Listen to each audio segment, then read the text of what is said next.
Hi friends, welcome back to my YouTube channel. ಹೇಗಿದ್ರೆ ಎಲ್ಲರೂ ಚೆನ್ನಾಗಿದ್ದೀರಂತ ಭಾವಿಸ್ತಾ ಇವತ್ತಿನ ವ್ಲಾಗನ್ನು ಸ್ಟಾರ್ಟ್ ಮಾಡ್ತಾ ಇದ್ದೀನಿ. ಸುಮಾರು ದಿನ ಆದಮೇಲೆ ಇವಾಗ ಮೆಲ್ಲ ಒಂದೊಂದೇ ವ್ಲಾಗ್ ಮಾಡಬೇಕು ಅಂತ ಅಂದ್ಕೊಂಡು ಮಾಡ್ತಾ ಇದ್ದೀನಿ.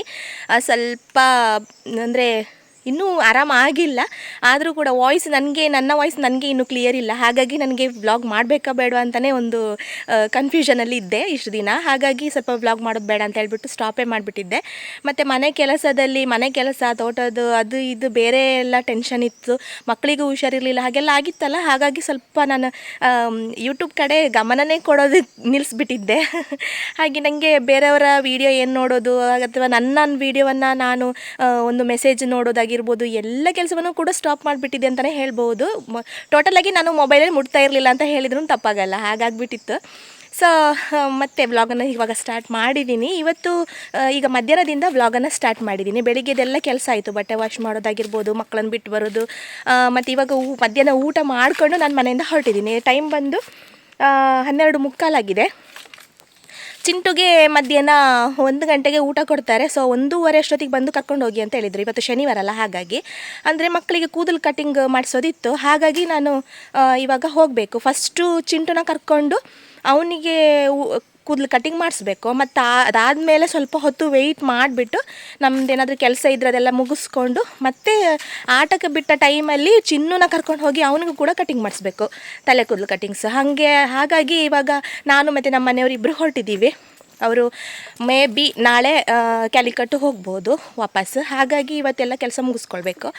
ಸೊ ನೋಡುವ, ನನಗೆ ಒಂದು ತಲೆಯಲ್ಲೊಂದು ಪ್ಲ್ಯಾನಿಂಗ್ ಇದೆ. ಮೊನ್ನೆನೇ ಸುಳ್ಳೆ ಜಾತ್ರೆ ಸ್ಟಾರ್ಟ್ ಆಗಿದೆ ಅಲ್ಲ, ಜಾತ್ರೆಗೆ ಹೋಗಿದ್ವಿ ಮೊನ್ನೆ ಒಂದಿನ ನೈಟ್. ಬಟ್ ಏನು ಕೂಡ ನೋಡಲಿಕ್ಕೆ ಏನು ಹೋಗಲಿಲ್ಲ. ನನಗೆ ಅಲರ್ಜಿ ಎಲ್ಲ ಇತ್ತು, ಧೂಳೆಲ್ಲ ಇತ್ತಲ್ಲ ಅಂತ ಹೇಳ್ಬಿಟ್ಟು ನಾನು ಸ್ವಲ್ಪ ಅವಾಯ್ಡ್ ಮಾಡಿದೆ. ನಾನು ಏನೂ ಒಂದು ಸಂತೆ ನೋಡೋದಾಗಿರ್ಬೋದು ಏನೂ ನೋಡಿಲ್ಲ. ಮಕ್ಕಳಿಗೆ ಒಂದು 2 ಗೇಮ್ಸ್ ಆಟಾಡಿಸ್ಕೊಂಡು ಬೇಗ ಬಂದ್ವಿ ನಾವು.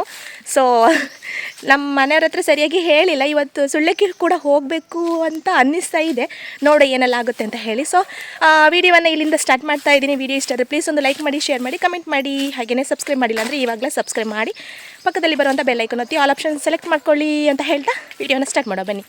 ಹಾಗೆಯೇ ನಾವಿವಾಗ ಸೀದಾ ಮನೆಯಿಂದ ಹೊರಟ್ಬಿಟ್ಟು ಅಂಗನವಾಡಿ ಹತ್ರ ಬಂದಿದ್ದೀವಿ, ಚಿಂಟುನ ಸ್ಕೂಲ್ ಹತ್ರ. ಅಲ್ಲಿಂದ ಅವ್ನು ಕರ್ಕೊಳ್ತಾ ಇದ್ದೀವಿ. ಅವ್ನು ಬರ್ತಾನೆ ಕೇಳ್ದ ಅಂದರೆ ಎದುರುಗಡೆ ಕಾಂಪೌಂಡ್ ಎದುರುಗಡೆನೇ, ನನ್ನ ಗೇಟ್ ಎದುರುಗಡೆನೇ ಸ್ಕೂಟಿ ನಿಲ್ಲಿಸ್ತಾ ಇದ್ದೆ.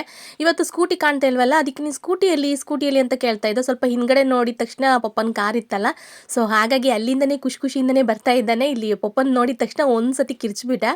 ಅದಾದಮೇಲೆ ಆ ಕಡೆಯಿಂದ ಅವ್ನ ಫ್ರೆಂಡ್ಸ್ ಎಲ್ಲ ವಾಪಸ್ ಆ ಕಡೆಯಿಂದ ಟಾಟಾ ಮಾಡ್ತಾ ಇದ್ರು ಮಕ್ಕಳೆಲ್ಲ. ಹಾಗಾಗಿ ನನ್ನನ್ನು ಎತ್ತಿ ಒಮ್ಮೆ ಅವರಿಗೆ ನಾನು ಟಾಟಾ ಮಾಡ್ತೀನಿ ಅಂತ ಹೇಳ್ತಾ ಇದ್ದ. ಸೊ ಹಾಗಾಗಿ ಇಲ್ಲಿ ಅವನನ್ನು ಎತ್ಬಿಟ್ಟು ಮತ್ತೆ ಟಾಟಾ ಮಾಡು ಮರಯ್ಯ ಅಂತ ಹೇಳಿ ಎತ್ಕೊಳ್ತಾ ಇದ್ದೀನಿ. ಮತ್ತು ಇನ್ನೊಂದು ಟೆನ್ಷನ್ ಅಂತ ಹೇಳಿದರೆ, ಅವನನ್ನು ಸುಳ್ಳಿಗೆ ಕರ್ಕೊಂಡು ಹೋದರೆ ನಮ್ದು ಯಾವ ಕೆಲಸನೂ ಸರಿಯಾಗಿ ಆಗಲ್ಲ. ಯಾಕೆಂದರೆ ಅವನು ಏನು ಒಂದು ನೋಡೋಕ್ಕೂ ಬಿಡಲ್ಲ, ಏನೋ ಒಂದು ಐಟಮ್ ತೊಗೊಳೋಕ್ಕೂ ಬಿಡಲ್ಲ, ಅಷ್ಟೊಂದು ಕಿರಿಕಿರಿ ಮಾಡಿಬಿಡ್ತಾನೆ. ಸೊ ಹಾಗಾಗಿ ನನಗೆ ಫುಲ್ ಡೇ ಸ್ಕೂಲ್ ಇದ್ದಿದ್ರೆ ಅಪ್ಪ ಅಂತ ಒಳ್ಳೇದಾಗ್ತಿತ್ತಲ್ಲ ಅಂತ ಅನ್ಕೊಳ್ತಾ ಹೋಗ್ತಾ ಇದ್ದೆ. ಬಟ್ ಏನು ಮಾಡೋಕ್ಕಾಗಲ್ಲ, ಮಕ್ಕಳಂದರೆ ಹಾಗೇ ಅಲ್ವಾ, ಕೆಲವು ಮಕ್ಕಳು ಹಾಗೇ ಇರ್ತಾರೆ, ಸ್ವಲ್ಪ ವೈಲೆಂಟಾಗಿ. ಇದು ಕಟ್ಟಿಂಗ್ ಶಾಪಿಗೆ ಬಂದುಬಿಟ್ಟು ಚಿಂಟುಗೆ ಕಟ್ಟಿಂಗ್ ಮಾಡಿಸ್ತಾ ಇದ್ದೀನಿ. ನಮ್ಮ ಮನೆಯವರು ಏನೋ ಸ್ವಲ್ಪ ಕೆಲಸ ಇದೆ ಅಂತೇಳಿ ನಾನು ಆ ಕಡೆ ಹೋಗಿ ಬರ್ತೀನಿ, ನೀನು ಅಷ್ಟರೊಳಗೆ ಕಟ್ಟಿಂಗ್ ಮಾಡಿಸು ಅಂತ ಹೇಳಿದರು.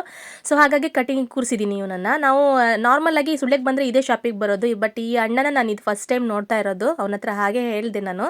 ಆದರೆ ನಾನು ಹಿಂದಿನ ಸಲ ಎಲ್ಲ ಬಂದಾಗ ಹಿಂದಿಯವರು ಒಬ್ರು ಯಾರೋ ಇರ್ತಿದ್ರು. ಬಟ್ ಇವ್ರದ್ದೇ ಅಂತೆ ಶಾಪ್ ಇದು. ಇವರು ತಮಿಳಿಯನ್ಸ್, ಬಟ್ ಕನ್ನಡ ಚೆನ್ನಾಗೇ ಮಾತಾಡ್ತಾರೆ.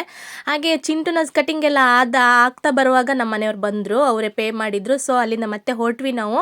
ಕಟ್ಟಿಂಗ್ ಎಲ್ಲ ಹೇಗಿದೆ ನೋಡೋಣ ಅಂತ ಹೇಳ್ಬಿಟ್ಟು ಸ್ವಲ್ಪ ವೀಡಿಯೋಸ್ ಮಾಡ್ಕೊಳ್ತಾ ಇದ್ದೆ. ಸೊ ಅಲ್ಲಿಂದ ಇದು ಹೇಳಬೇಕು ಅಂದರೆ ಆ್ಯಕ್ಚುಲಿ ಈ ವಿಡಿಯೋ ಮಾಡಿಟ್ಕೊಂಡು 1 ತಿಂಗಳಾಗ್ತಾನೆ ಬಂತು. 1 ತಿಂಗಳು ಮೇಲೇ ಆಯಿತು. ಸೊ ಜನವರಿಯಲ್ಲಿ ಮಾಡ್ಕೊಂಡಿರುವಂಥದ್ದು, ಸುಳ್ಳೆ ಜಾತ್ರೆ ಇದ್ದಿದ್ದು ಜನವರಿಯಲ್ಲಿ. ಸೊ ಬಂದು ನನಗೆ ಅಂದರೆ ಬೆಡ್ಶೀಟ್ ಬೇಕಿತ್ತು ಮೇಯ್ನಾಗಿ. ಹಾಗಾಗಿ ನಾನು ಆ್ಯಕ್ಚುಲಿ ಇವರಿಗೆ ಪುಸ್ಲಾಯಿಸಿ ಸ್ವಲ್ಪ ಹೋಗಿ ಬರೋಣ ಬನ್ನಿ, ಏನೆಲ್ಲ ಇದೆ ನೋಡೋಣ ಬನ್ನಿ ಅಂತ ಹೇಳ್ಬಿಟ್ಟು ಕರ್ಕೊಂಡು ಬಂದಿದ್ದೆ. ಸೊ ಸುಮ್ಮನೆ ಅವರು ಏನೋ ನೋಡ್ತಾ ಇದ್ರು, ಅದು ಕತ್ತಿ ಅಂತೆ ಅದಂತೆ ಇದಂತೆ ಹೇಳಿ. ಹಾಗೆ ನಾನು ಅವ್ರ ಹಿಂದ್ಗಡೆ ಹೋಗ್ತಾ ಇದ್ದೆ, ನನಗೇನಾದರೂ ತೊಗೊಳ್ಲಿಕ್ಕೆ ಸಿಗುತ್ತಾ ಅಂತ ಹೇಳ್ಬಿಟ್ಟು. ಅಲ್ಲಿಂದನೇ ಸ್ಟಾರ್ಟ್ ಮಾಡ್ದೆ ನೋಡಿ ನಮ್ಮ ಚಿಂಟುನ ನಿಜವಾದ ಅವತಾರ. ನನಗೆ ಹಸಿವಾಗುತ್ತೆ, ಅದು ಬೇಕು ಇದು ಬೇಕು ಅಂತ ಹೇಳಿ ಒಂದೊಂದೇ ಕೇಳಲಿಕ್ಕೆ ಸ್ಟಾರ್ಟ್ ಮಾಡ್ದೆ. ಬಟ್ ಇನ್ನು ಸಂತೆಯಿಂದ ಮತ್ತೆ ಆ ಕಡೆ ನಾವು ಹೋದರೆ ಮತ್ತೆ ವಾಪಸ್ ಈ ಕಡೆ ಬರೋಕ್ಕಾಗಲ್ಲ. ಸೊ ಹಾಗಾಗಿ ಅಲ್ಲೇ ಒಂದು ಚಿಕ್ಕದಾಗಿ ಒಂದು ಕ್ಯಾಂಟೀನ್ ಇತ್ತು, ಅಲ್ಲಿ ಒಳಗಡೆ ಕರ್ಕೊಂಡು ಹೋದ್ವಿ. ಅದಕ್ಕಿಂತ ಮುಂಚೆ 2 ಲಾಲಿಪಾಪ್ ಆಯಿತು, ಆಮೇಲೆ ಕಾರ್ ಅಂತೆ ಅದು ಆಯಿತು. ಎಲ್ಲ ತೆಗೆದುಕೊಟ್ಬಿಟ್ಟು ಹೇಗೋ ಸಮಾಧಾನ ಮಾಡಿಬಿಟ್ಟು ಮತ್ತೆ ಇಲ್ಲಿ ಬೆಡ್ಶೀಟ್ ತೊಗೊಳಕ್ಕೆ ಬಂದೆ ನಾನೊಂದು ಬೆಡ್ಶೀಟ್ ತೊಗೊಂಡೆ ನೋಡಿ. ಇದೇ ನೋಡಿ, ಕಳೆದ ವರ್ಷ ಇದೇ ಥರದೊಂದು ಬೆಡ್ಶೀಟ್ ತೊಗೊಂಡಿದ್ವಿ. ಸೊ ಇವತ್ತು ಇದೇ ಥರದ್ದೊಂದು ಬೆಡ್ಶೀಟ್ ತೊಗೊಂಡಿದ್ದೀನಿ. ಅಂದರೆ ಸಿಕ್ಕಾಪಟ್ಟೆ ಚಳಿ ಇದೆ ಅಲ್ಲ ಊರಲ್ಲೆಲ್ಲ, ಹಾಗಾಗಿ ಬೆಡ್ಶೀಟ್ ಬೇಕಿತ್ತು ಮಕ್ಕಳಿಗೆ. ಹಾಗಾಗಿ ಅಲ್ಲಿಂದ ಬರ್ತಾನೆ ಇನ್ನು ಮಾರ್ಕೆಟ್ ರೋಡಲ್ಲಿ ಚಿಂಟು ಬಾಳೆಹಣ್ಣು ನೋಡಿಬಿಟ್ಟ. ನೇಂದ್ರ ಬಾಳೆಹಣ್ಣು ತುಂಬ ಚೆನ್ನಾಗಿತ್ತು. ಸೊ ಅಲ್ಲಿಂದ ಬಾಳೆಹಣ್ಣು ತೊಗೊಂಡು ಮತ್ತೆ ಹೋಟೆಲ್ಗೆ ಬಂದ್ವಿ. ಅಂದರೆ ಊಟ ಮಾಡ್ಕೊಂಡು ಬಂದಿದ್ವಿ ನಾವು, ಸ್ನ್ಯಾಕ್ಸ್ ಏನಾದರೂ ತಿಂದು ಮತ್ತೆ ಹೊರಡೋಣ ಅಂತ ಹೇಳ್ಬಿಟ್ಟು. ಇಲ್ಲಿ ನಾನು ಮಸಾಲೆ ಪುರಿ ತೊಗೊಂಡೆ, ನಮ್ಮ ಮನೆಯವರು ಗೋಳಿ ಬಜೆ ತೊಗೊಂಡ್ರು, ತಿಂತಾ ಇದ್ವಿ. ತಿಂದಾದಮೇಲೆ ಮತ್ತೆ ಟೈಮೇ ಇರಲಿಲ್ಲ ನಮಗೆ ಮಿಡ್ಲಿ ಎಲ್ಲೂ ಕೂಡ. ಅಂದರೆ ಚಿನ್ನನ ಪಿಕಪ್ ಮಾಡಬೇಕಲ್ಲ, ಸೊ ಹಾಗಾಗಿ ಅಂದರೆ ಮಕ್ಕಳನ್ನು ಕೂಡ ಕರ್ಕೊಳ್ಬೇಕು, ಜನ್ಯ ಬೆನಿಷ ಇಬ್ಬರನ್ನು. ಮತ್ತು ಇಲ್ಲಿ ಬಂದು ಮೀನು ಕೂಡ ತೊಗೊಂಡ್ವಿ. ದೊಡ್ಡ ಮೀನು ಬೇಕು ಅಂತ ಹೇಳಿ ಕೇಳ್ತಾ ಇದ್ದ ಚಿಂಟು. ಅದೆಲ್ಲ ತೊಗೊಳ್ಳೋವಂಥದ್ದೆಲ್ಲ ತೊಗೊಂಡ್ಬಿಟ್ಟು ಮತ್ತೆ ನಾವು ಸ್ಕೂಲ್ ಹತ್ರ ಬಂದ್ವಿ ನೋಡಿ. ಸ್ಕೂಲಲ್ಲಿ ಮಕ್ಕಳೆಲ್ಲ ನಾವು ಬರೋಷ್ಟೊತ್ತಿಗೆ ಆಟ ಆಡ್ತಾಯಿದ್ರು. ನಾವೇನು ಮಾಡಿದ್ವಿ ಅಂದರೆ ಬರ್ತಾನೆ ಅಲ್ಲಿ ಕಟಿಂಗ್ ಶಾಪಲ್ಲಿ ಕೇಳಿ ಬಂದಿದ್ವಿ. ಇನ್ನು 5 ನಿಮಿಷದಲ್ಲಿ ಕರ್ಕೊಂಡು ಬಂದರೆ ಕಟ್ಟಿಂಗ್ ಮಾಡಿಸ್ತೀರಾ ಅಂದರೆ ಅವರು 5 ಗಂಟೆ ಬಸ್ಸಿಗೇನೋ ಹೋಗ್ತಾರಂತೆ.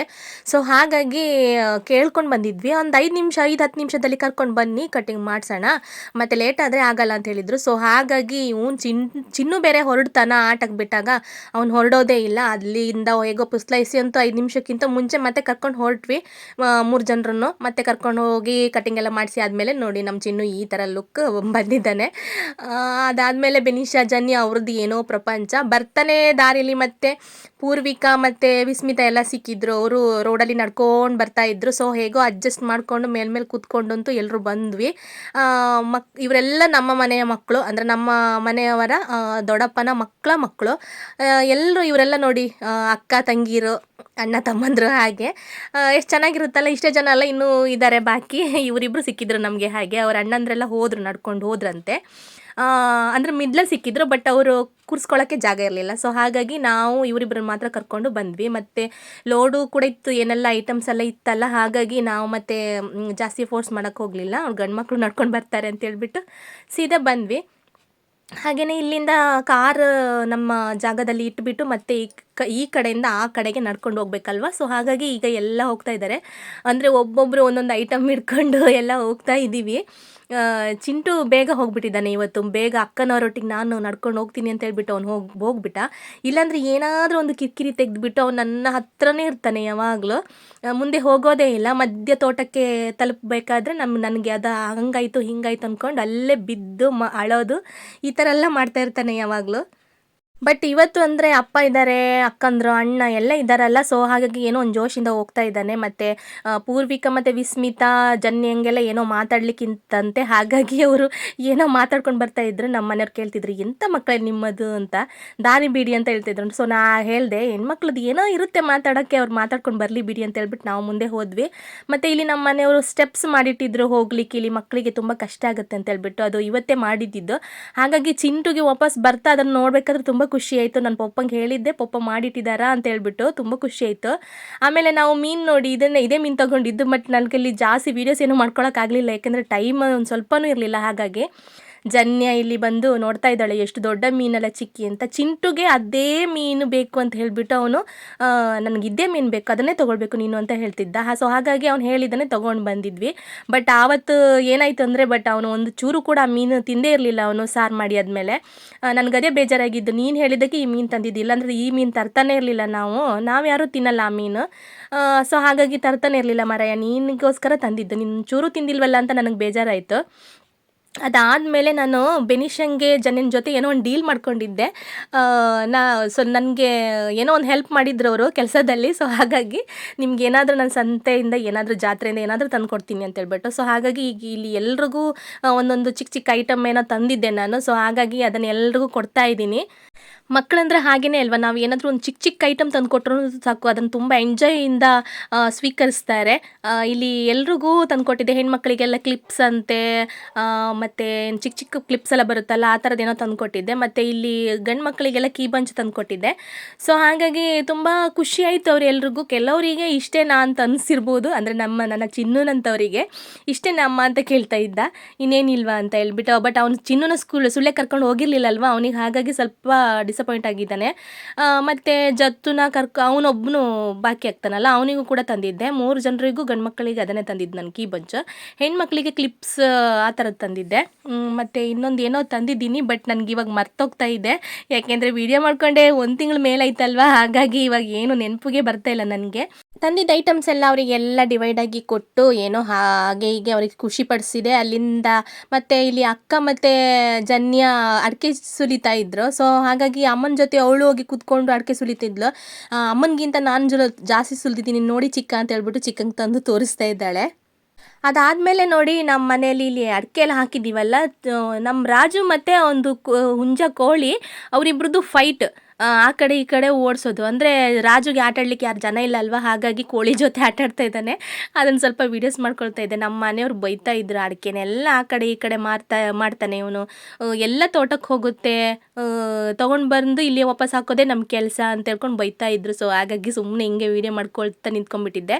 ಸೊ ಓಕೆ, ಇವತ್ತಿನ ಈ ಒಂದು ವೀಡಿಯೋವನ್ನು ನಾನು ಇಲ್ಲಿಗೆ ಎಂಡ್ ಮಾಡಬೇಕು ಅಂತ ಅಂದ್ಕೊಂಡಿದ್ದೀನಿ. ಈ ಒಂದು ಫುಲ್ ವೀಡಿಯೋ ನಿಮ್ಗೆ ಎಲ್ರಿಗೂ ಇಷ್ಟ ಆಗಿದೆ ಅಂತ ಭಾವಿಸ್ತೀನಿ. ಇಷ್ಟ ಆದರೆ ಪ್ಲೀಸ್ ಒಂದು ಲೈಕ್ ಮಾಡಿ, ಶೇರ್ ಮಾಡಿ, ಹಾಗೆಯೇ ಕಮೆಂಟ್ ಮಾಡೋದು ಮರಿಬೇಡಿ. ಸಬ್ಸ್ಕ್ರೈಬ್ ಮಾಡಿಲ್ಲ ಅಂದರೆ ಇವಾಗಲೇ ಒಂದು ಸಬ್ಸ್ಕ್ರೈಬ್ ಮಾಡಿ, ಪಕ್ಕದಲ್ಲಿ ಬರುವಂಥ ಬೆಲ್ ಐಕಾನ್ ಒತ್ತಿ ಆಲ್ ಆಪ್ಷನ್ ಸೆಲೆಕ್ಟ್ ಮಾಡ್ಕೊಳ್ಳಿ, ಸಪೋರ್ಟ್ ಮಾಡಿ ಅಂತ ಹೇಳ್ತಾ ಮುಂದೆ ಒಂದು ಹೊಸ ವೀಡಿಯೋದೊಂದಿಗೆ ಮತ್ತೆ ಸಿಗ್ತೀನಿ. ಅಲ್ಲಿವರೆಗೂ ಎಲ್ರಿಗೂ ಟೇಕ್ ಕೇರ್, ಬಾಯ್. ನಗ್ನಗ್ತಾ ಇರಿ, ಖುಷಿಯಾಗಿರಿ, ಬಾಯ್.